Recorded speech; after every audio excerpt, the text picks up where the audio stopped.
Pemirsa, RUU Tindak Pidana Kekerasan Seksual (TPKS) akhirnya disahkan sebagai usul inisiatif DPR dan segera dibahas. RUU ini sempat mandek selama 6 tahun, namun fraksi PKS menolaknya karena pasal mengenai seks bebas dan seks menyimpang tidak ada masuk di dalamnya.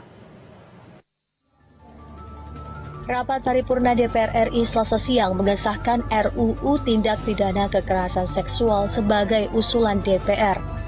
Beberapa fraksi memberikan catatan agar dapat diakomodasi dalam RUU TPKS sehingga bisa segera dibahas bersama pemerintah dan disahkan menjadi undang-undang. Memasuki babak baru pada tahun ketiga DPR RI periode 2019-2024 ini. Untuk itu, fraksi Partai Nasdem melalui rapat paripurna DPR RI hari ini, tanggal 18 Januari 2022, menyatakan menerima dan menyetujui rancangan undang-undang tentang tindak pidana kekerasan seksual menjadi RUU usul inisiatif DPR RI untuk dilanjutkan ke tahap berikutnya.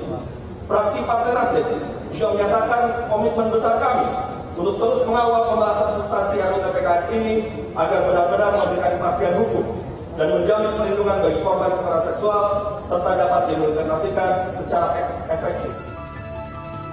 Namun dari 9 fraksi, hanya fraksi Partai Keadilan Sejahtera yang menolak RUU TPKS sebagai usul inisiatif DPR. Juru bicara fraksi PKS Kurniasih Mufidayati menilai naskah RUU TPKS belum komprehensif memasukkan seluruh tindakan kesusilaan, mulai dari perzinaan hingga penyimpangan seksual. Kami, fraksi Partai Keadilan Sejahtera, menolak rancangan undang-undang tentang tindak pidana kekerasan seksual untuk ditetapkan sebagai RUU usul DPR RI.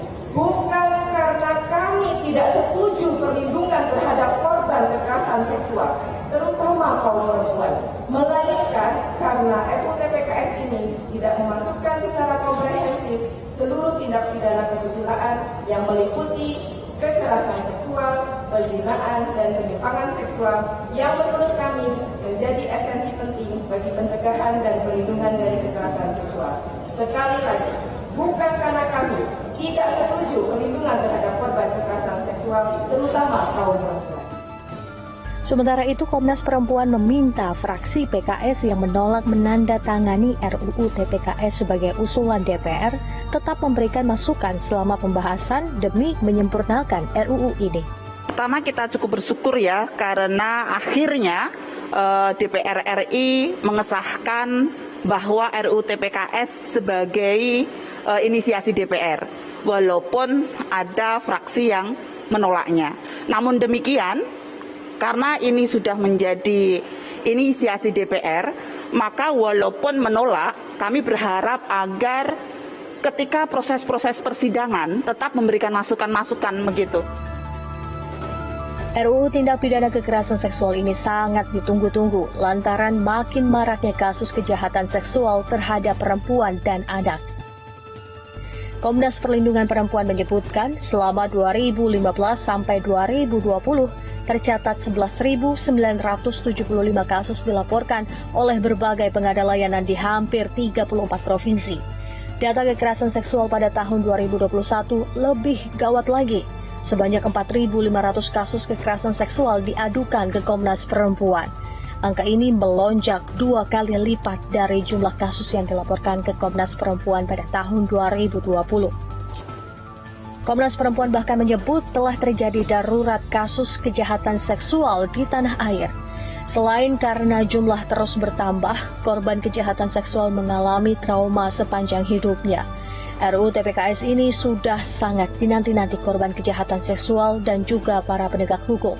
Sebab undang-undang pidana saat ini dianggap tidak cukup menjadi payung hukum untuk berbagai tindakan kekerasan seksual yang kasusnya kian menjamur belakangan ini. Presiden Joko Widodo bahkan ikut turun tangan mendesak agar RUU TPKS segera disahkan menjadi undang-undang. Sementara itu, setelah disahkan sebagai usulan DPR, RUU yang selama 6 tahun sempat mandek ini segera dibahas di DPR. RUU juga diharapkan dapat rampung dalam 2 kali masa sidang. Artinya, RUU ini bisa disahkan menjadi undang-undang pada Juli 2022 mendatang. Tim Liputan, JAK TV.